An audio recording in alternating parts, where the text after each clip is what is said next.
Welcome to our eFix College connection. We've had to drop the word live, however, we will be live in the comments as the video is being released for the entire length of the video, so you can directly ask us questions about today's subject. And what is today's subject? So today we're going to be looking from an employer's point of view, Gaz, on how do I take on an apprentice? And why is it so important to you at the moment? Because I'm going through that process currently. As we've mentioned before on the channel, Eric's gone through the process of the work experience, which we'll talk about a little bit later, and then we've got to the process where I've offered him an apprenticeship. So you're also going to be doing the taking on the apprentice, which this is about. Now, if this is the first time you've come to it, let's explain who we are. My name is Gary Hayes, and I taught in an FE college for 19 years. I completed from school the traditional apprenticeship over 4 years with a company that's now known as Western Power. And I've had the fortunate for the last 4 years to be doing this for a living, which is creating content for eFix. Yeah, my name's Marcus Barrett. I took a slightly different route to industry than you guys, didn't I? I did an evening route, still had to go through the portfolio process and the on-site assessments, etc. Then did a little bit of teaching, got my degree in teaching, and now I'm actually a contractor. I run my own business around my local area. And taking on an apprentice, we needed some help. So we've come to Northampton College for this. And we've had, later on in the stream, you'll see that we've spoken to somebody from the right department with all the right information. Yeah, for me it was anyway. Yeah, so Isabel will be on, so she'll be able to explain some of those things that really worry you. Now, if you're currently looking to be taken on because you've done a full-time course, you'll appreciate what your potential employer is going to do.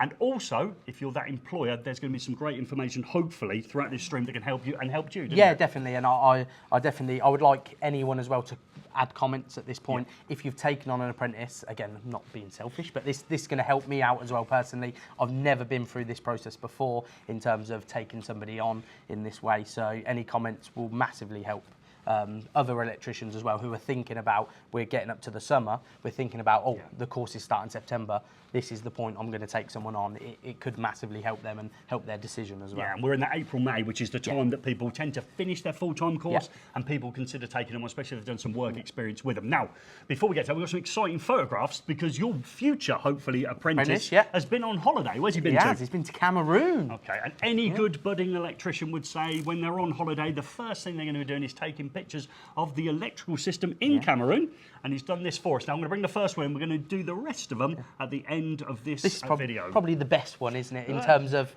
the best workmanship. Okay, so this is the high quality workmanship of the consumer unit end within the dwelling of which he was staying in. It was, yes. So what jumps out at you there, Marcus? Well, straight away, there's no lid. Is there? Oh, I didn't notice we need to call that. the police. Yeah. So that was, we didn't take the lid off. Obviously, there was no lid on it, and it looks as if we've made some sort of connections there. Are we upside down, or is the bottom of it the live in? I don't really know, to be honest. I like the way the neutrals have been poked there to the side and been twisted together, which is always a winner. And I like the fact that we used pre-2004 cable I was about to say, a lot of people will be happy out there that Cameroon didn't harmonise with the EU. Yes, so that's an absolute classic. So what we really would like you to do is obviously send in some of your holiday photographs of the electrical systems, and we're going to leave a link for an email address in the description with a little bit to indicate where you need to send them in to us. And maybe your holiday photographs can appear on a different stream, but we're going to start with Cameroon. So if you're going away this year? I am, yes. Well, where are you going? I'm going to Spain. Spain, so we might get some Spanish ones in for you. I'm not going away this year, so we won't be getting any from Gary. Great Yarmouth. No, nowhere. Hopefully not. It's California. It's California. Sorry. I go California Cliffs, Great Yarmouth. Okay, so in-joke has been for 17 years. We're digressing a little bit, so let's get back to the subject of taking on that apprentice. Let's remind ourselves really how somebody's going to get themselves in that position of finding an apprenticeship. Now, we did this in January when we were at Saint Albans College, didn't we? We did, yes. Yeah, and a lot of these live streams have been the focal point of that journey of starting your course, going into work experience, finding work experience, different ways to get an apprenticeship. We've focused on that a lot, aren't we? And we're going to leave the links to them in the description. So if you are new to this and you're thinking, I want to jump on this bandwagon as such, I can go back and watch these and start that process now. You might be on a level 1 going into a level 2 and you're going to implement all this stuff now because you've decided you want to be an electrician. Just a quick overview. We said things like LinkedIn's a great place to start finding work experience. We said Indeed. We said Apprentice 1-to-1, which is Mark Allison, which is in again. That January January stream that we did for St Albans has got all this in. And actually, at the time, I think we'd left some links in there for jobs that were available at that moment in time. Yeah, so, on the national grid, wasn't it, as well? Big apprenticeships. And again, so of course, you'll be kicking yourself if you didn't obviously join us in January for that one, but you can still go back. The information is fantastic. Yeah. And talking of fantastic, we've got some people that allow us to come to these colleges up and down the country. Yeah. Shall we thank our sponsors, We Marcus? will thank them. So we have Vargo, Wallbox, Schneider Electric, the Lasico Group, TIS, Matrel, Marshall Toughlex, Doncaster Cables, C-Norm, Robus, Ledvance and Lewden Palazzoli. Wow, you remembered that and in the right sequence fantastically well. Only if I had it written down in front of you. Yeah. So with that in mind, with stuff that we've got written down in front of us, we've got some notes because this is one of those ones where I don't want to give false information and I don't want to give hearsay, but you've just got to remember that the time you look to take on an apprentice and you find this video, sometimes the information has been altered by the government, hasn't it? Naturally, different legislation comes into place because we're going to talk later on in the process with Isabel as well about grants and different systems in place that we may have to take into account. They're going to change, aren't they, eventually? So. Yeah, over time. And again, different focuses mean different funding. So we're going on what we found out from this point forward. Yeah. So you're looking at taking Eric on. What's the first thing you did? So the first thing, I'm not worried to say I'm shallow enough to Google taking on an electrical apprentice. Yes. Or how to take on an apprentice. And the first thing really going through my mind is, as a small one-man band, as we like to call it, what is it going to cost me? I already know how much it costs me for him to come on work experience. We've discussed that before. Yeah. So I know to factor in them costs every day now, as opposed to just 1 day a week. But surely there's going to be some sort of additional cost for me as an employer to taking somebody on. Okay, so the stream is called How to Take on an Apprentice, and that's actually the Google search, isn't it? How to Take on an Apprentice. The national website's there from the government, and there's lots of information. Yeah, lots. So as you're scrolling through, and I've done the same process, you must be focusing on one thing and one thing alone. What was the first thing you focused on? Cost. How much is it going to cost me? Okay, as a sole trader, obviously at the moment, obviously that's a cost implication that you're really focusing. Now, if you're a massive company, it's a little bit different, isn't it? It is, yeah, because again, the first thing you see is about the bigger companies. It talks about the apprenticeship levy and things like that. They're going to have teams in place to look after their apprentices and manage this process for them. Whereas as a sole trader, I wasn't really interested in that. I had a little read, but just scrolled past it. Unfortunately, I don't quite earn £3 million a year profit. Yeah, I was going to say, £3 million.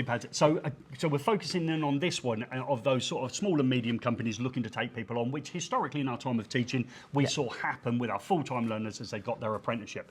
How much is it going to cost you, Marcus? So actually, from a starting point, it's going to cost me 5% of the cost of the course. Okay, so the problem now is the government website won't tell you how much that course is going to cost, It won't, no. You have to do a lot of digging and know information about education. Luckily, I kind of do. I come from an educational background where I sort of know the costs and things. So, but yeah, you're going to have to pay 5%, and we're going to find out a little bit later on with Isabel exactly when that 5% needs to be paid. Because on the government website, it does talk about across the term of the apprenticeship.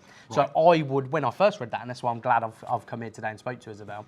When I first read that, I thought, oh, well, it's talking about every year I'm going to have to pay 5%, 5%, 5%. Right. But we're going to clarify that later. And again, just do a little bit of quick maths for me. If the course was £20,000 to train an apprentice, and it's 5%, that's £1,000. It is, yes. You've got to pay. I've got to pay up front. So again, that could be the first barrier for anyone taking anyone on when they've got to take their money out, and Isabel will clarify that for us. Yeah.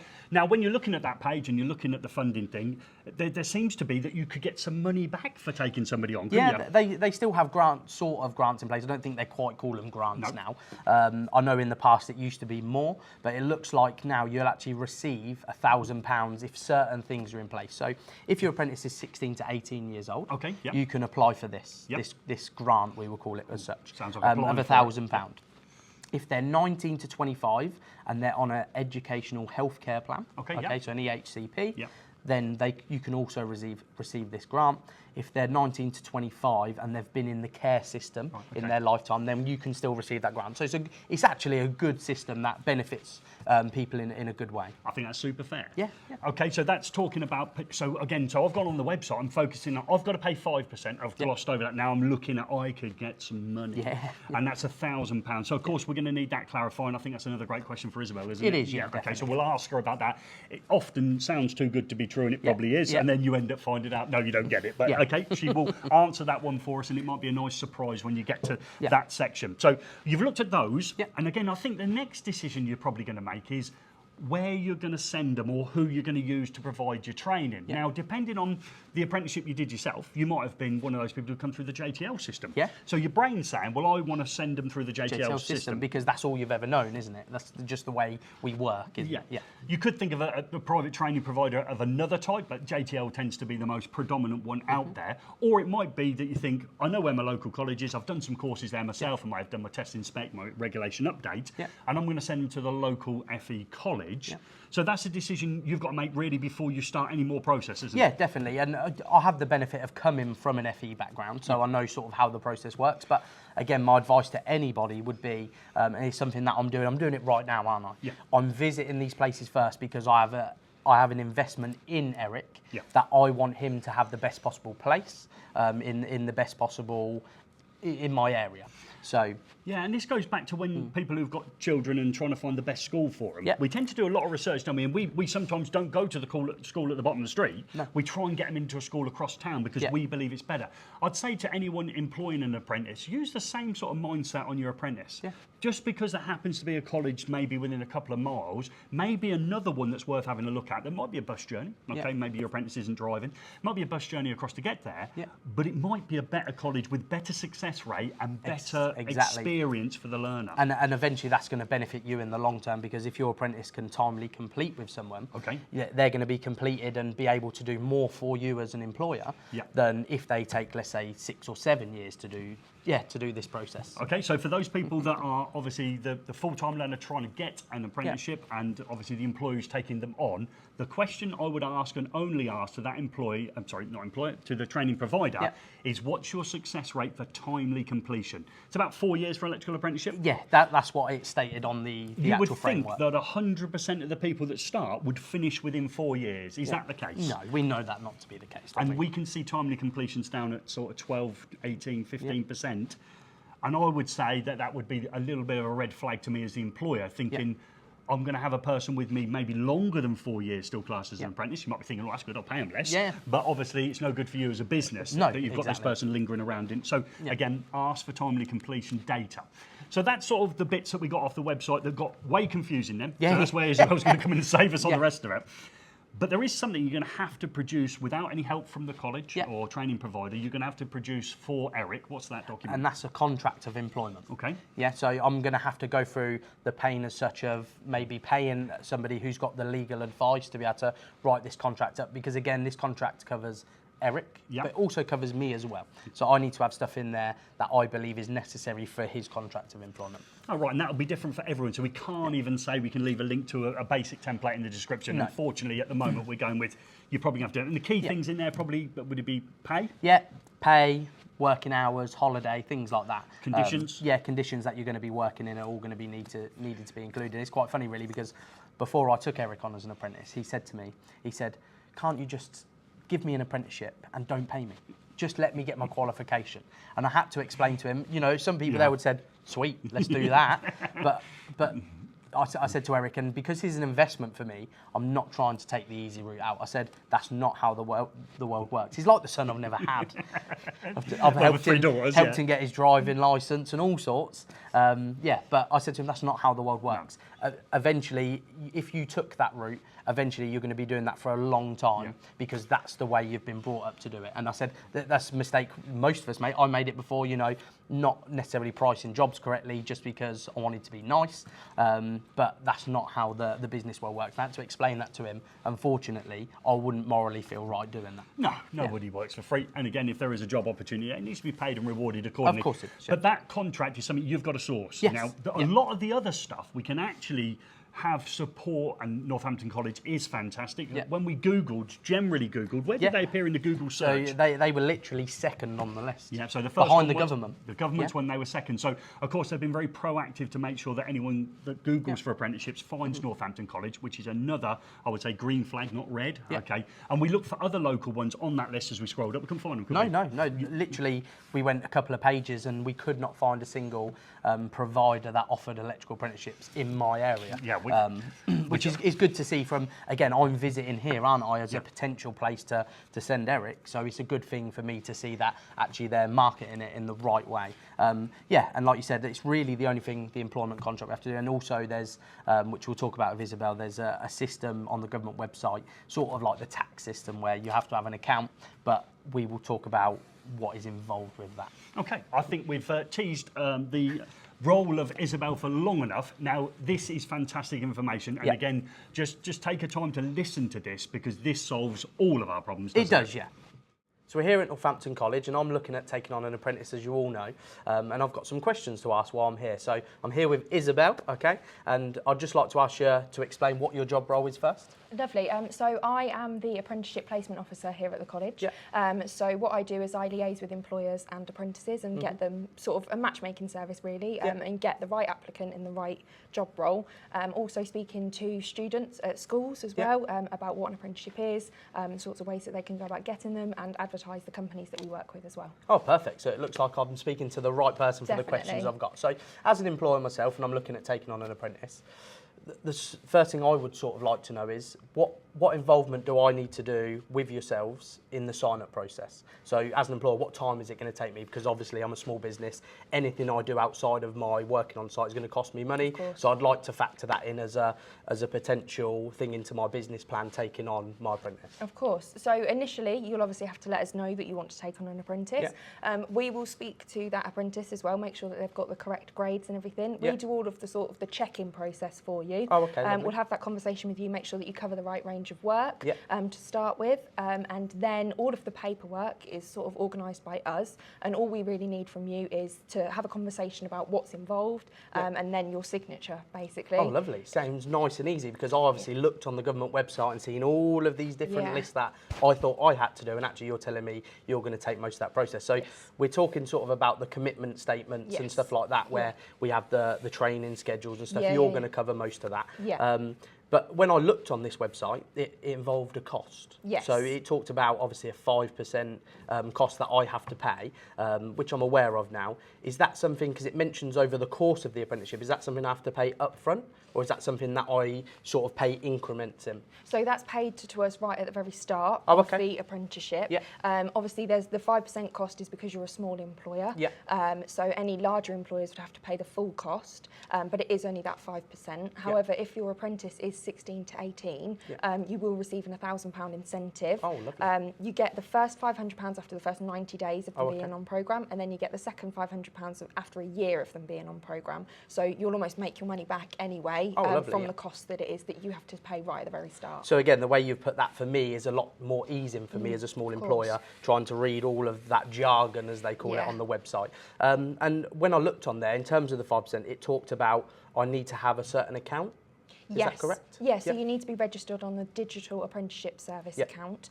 Now, we can help you with getting set up onto that website. And really all you need to do is create your account on there, on the government website, reserve the funds, but then as at Northampton College, we will do everything else for you. We'll add in all of your apprentices' details, their start date, their end date, everything. You just need to create your account, reserve the funds, everything else is up to us. Oh, this is looking easy now. It's making a lot more sense. So obviously, we've gone through the sign-up process. We've sorted all the commitments out, which you've said the training provider will do most of that, would say about 95% of it. So as an employer, throughout the term of the apprenticeship, am I going to be required to do anything? What involvement will I need to have? Because again, it's sort of things in my own head that I'd like to not necessarily plan for, but I imagine there's going to be things like site visits and stuff. Is there anything else sort of involvement from me that I would need to undertake in that course? So as an apprentice at Northampton College, they come to college 1 day a week, which over the year is something about like 35 days. So obviously we can teach them as much as we can in those 35 days, but it is completely employer-led.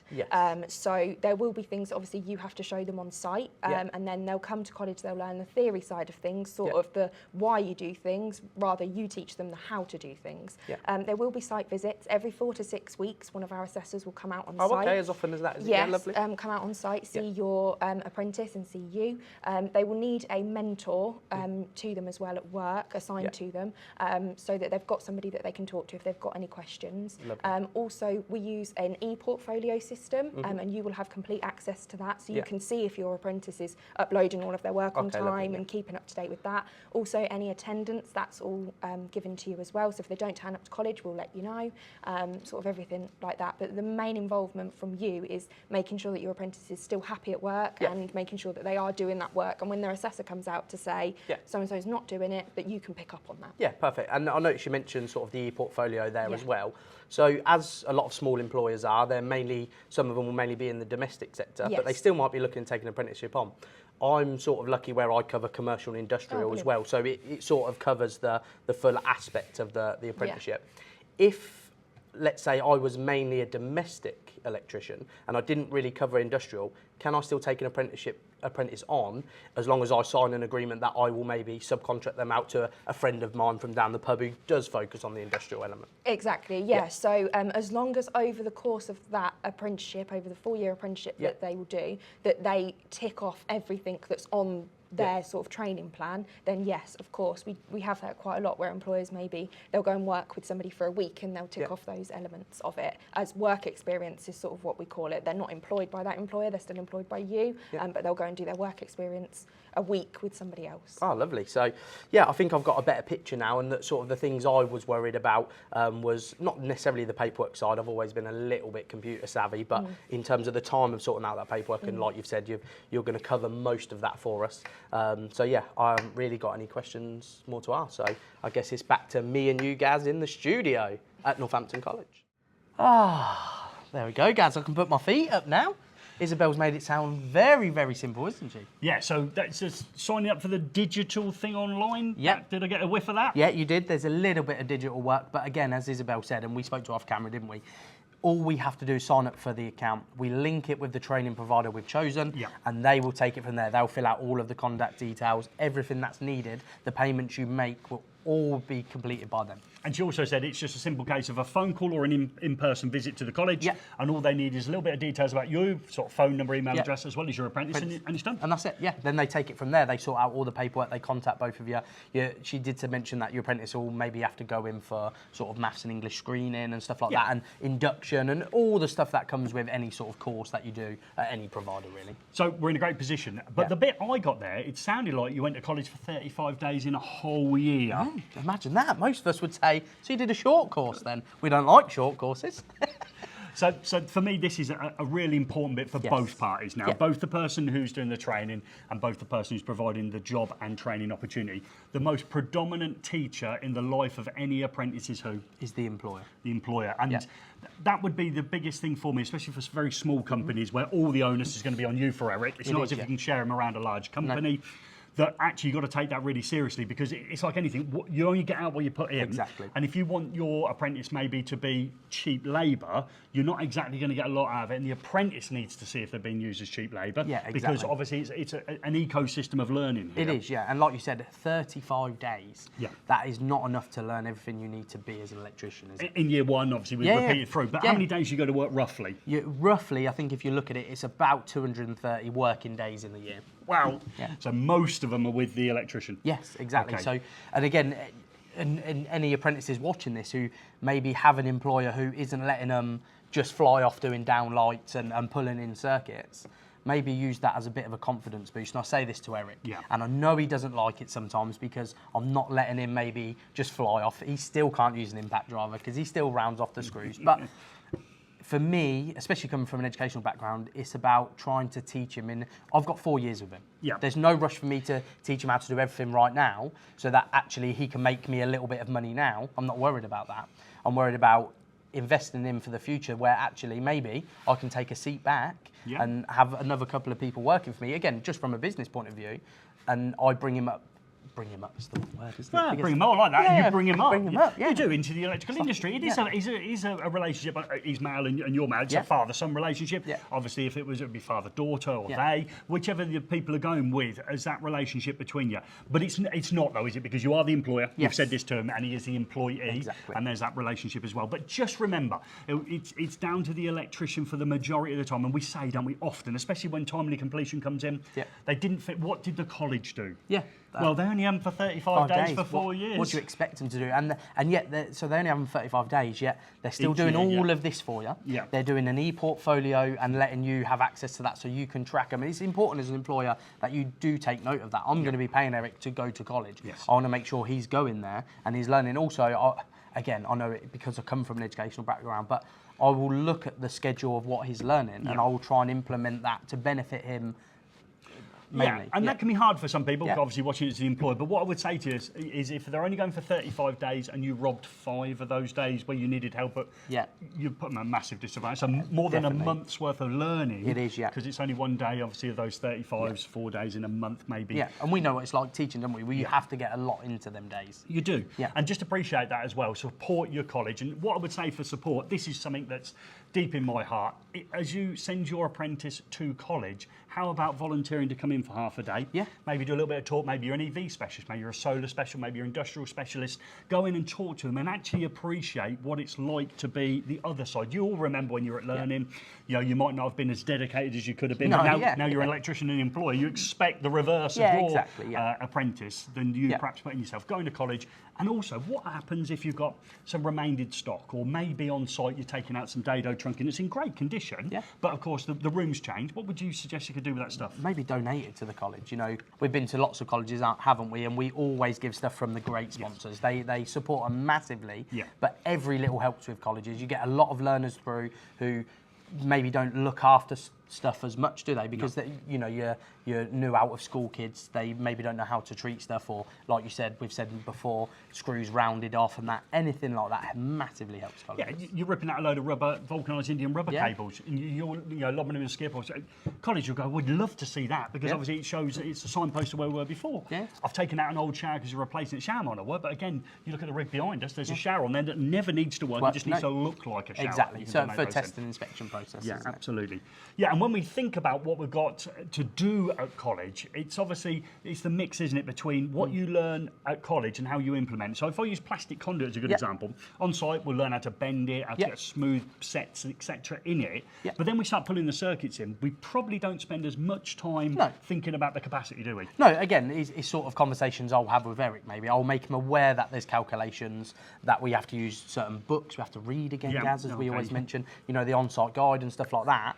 But you have to understand as well as an employer. I know I'm from an educational background, but I still have to understand as an employer. Yeah. I can't just say, right, we're stopping work, okay, I'll pull out my whiteboard.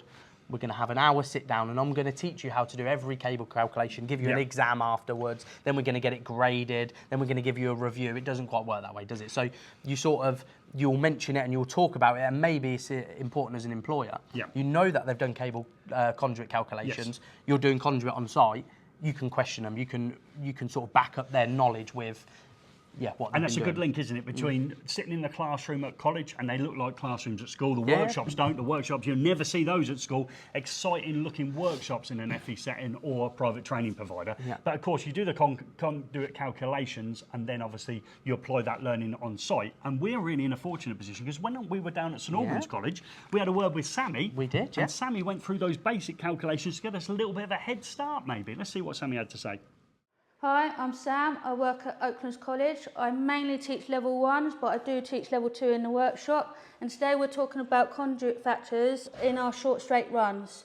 So we're going to work this out, and it applies to both metal and PVC conduit. So the book we're going to be using is our on-site guide, and you know what Gary is like with his books, so we'll get all our factors from our tables here. So we're going to be using table E1 and E2, and in this we've already been given our cables and how many cables we're going to have running through that length of conduit.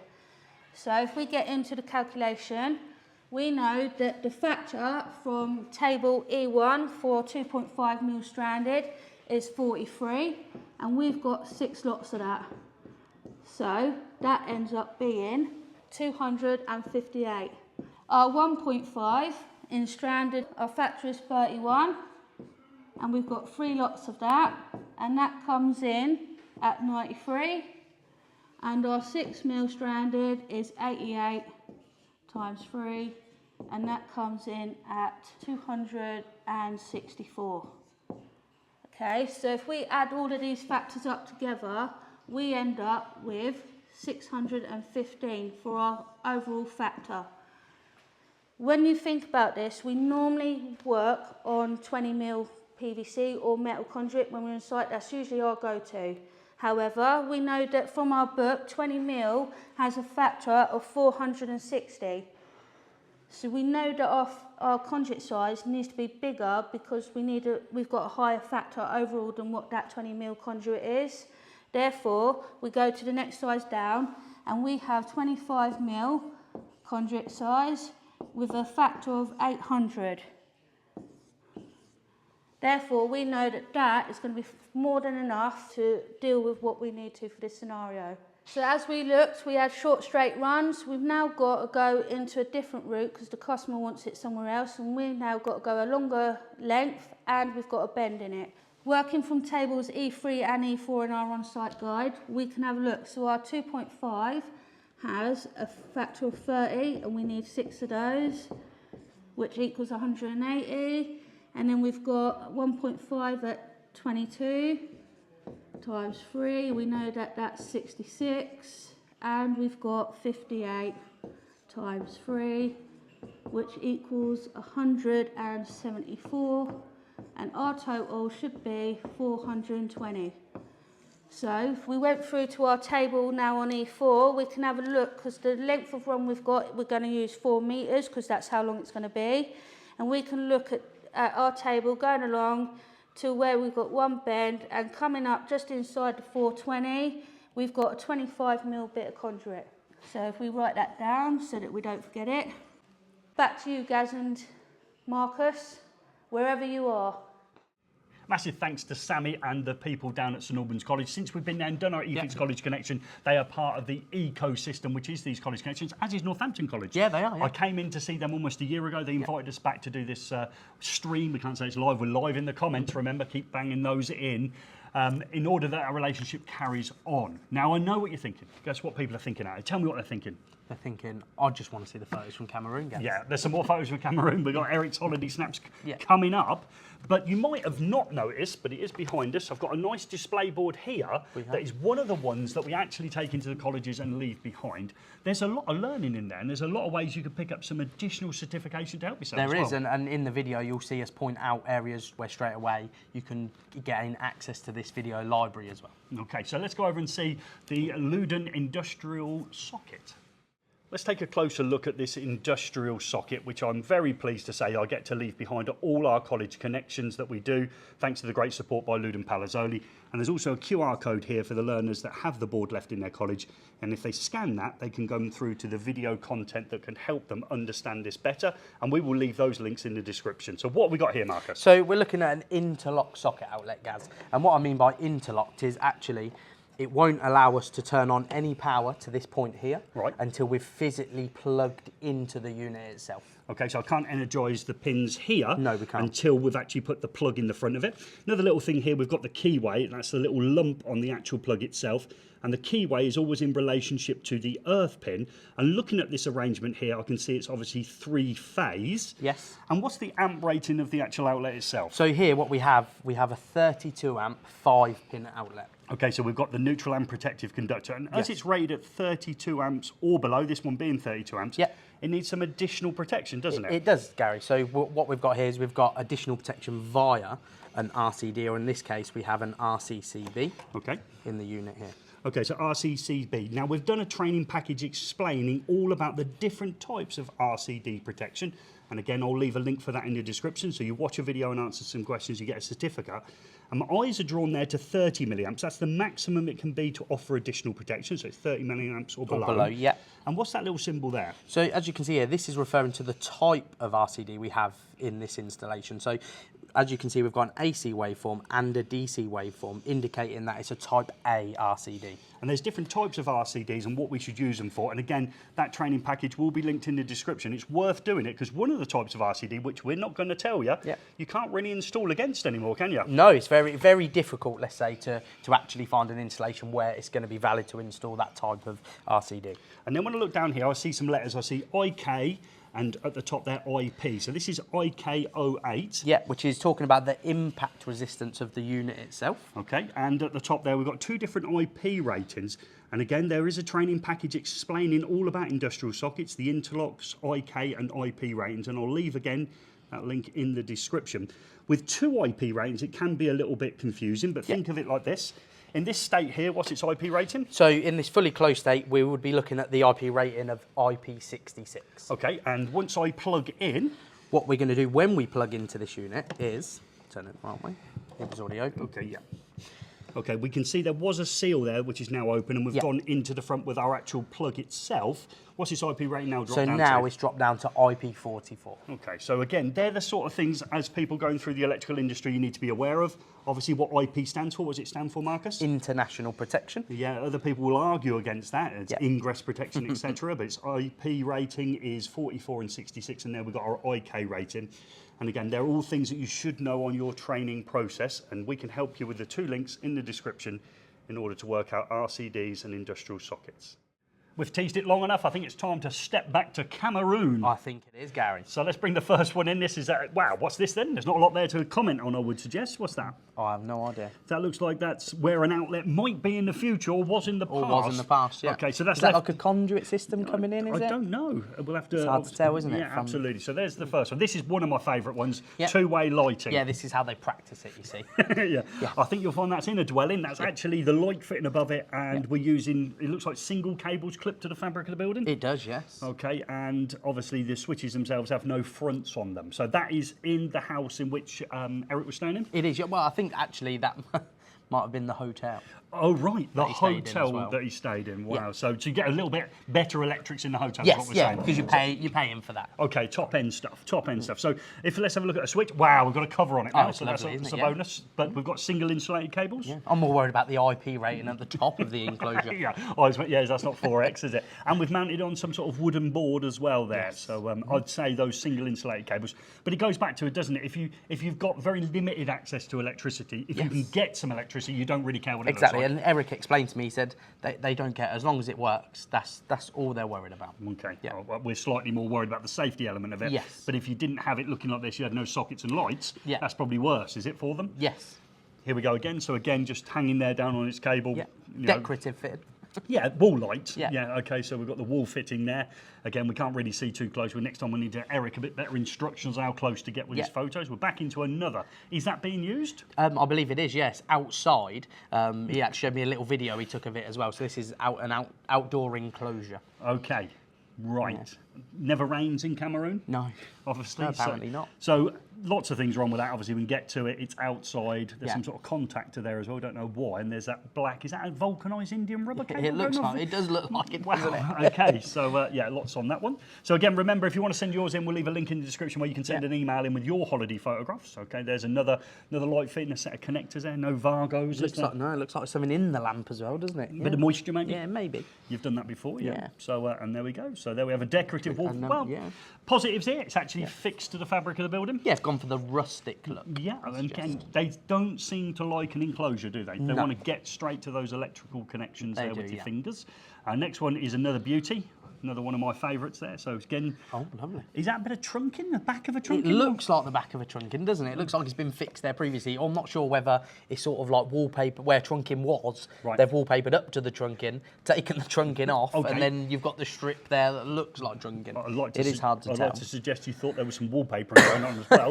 Yeah, brilliant. So we've got a socket out there. I think the protective conductor is in there, but I'm not sure. The photograph, the way I'm looking at it, is whether it's at the bottom there. But we've definitely got line and the line and neutral, so it's all good. It will work. But they're probably, are they 2-pin sockets there, or are they 3? They look like 2 pins. So you don't need the protective conductor. No, anyhow. we don't. Okay, so again, Eric, a little bit closer and a bit larger on your photograph will help old eyes Gary's out. So there you go. There's confirmed it. Outlet, isn't it? So we don't need the protective conductor. It's a waste of time putting it in there because we've only got line and neutral. What does that mean? That all the equipment will be? Double insulated. Yeah, I bet. Yeah.